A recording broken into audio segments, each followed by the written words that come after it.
అందరికీ నమస్కారం. పొల్యూషన్ కాకుండా ఉండాలి, ఎన్విరాన్మెంట్ బాగా ఉండాలి. ఎన్విరాన్మెంట్ బాగున్నప్పుడే మనం కూడా ఆరోగ్యంగా ఉంటాము. కాబట్టి ఒక ఎన్విరాన్మెంట్ మినిస్టర్గా నేను ఒకటే మీకు సందేశం ఇవ్వాలనుకుంటా ఉన్నాను. ఇటువంటి ప్లాస్టిక్ బాటిల్స్ దయచేసి యూజ్ చేయకండి. దీనివల్ల పర్యావరణంలో పరిరక్షణకు ప్రాబ్లం అవుతుంది.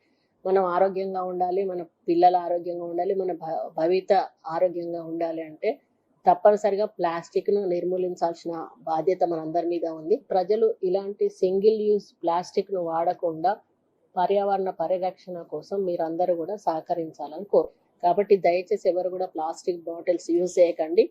ఇలాంటి గాజు బాటిల్స్ తీసుకోండి. అవసరమైతే గాజు గ్లాసులలో ఇలా పోసుకోండి. అంతే తప్పితే దయచేసి బాటిల్స్ వాడకండి. ఇది నా రిక్వెస్ట్. ఇది మన కోసం, మనందరి కోసం, మన భవిష్యత్తు కోసం అని తెలియజేసుకుంటూ సెలవు.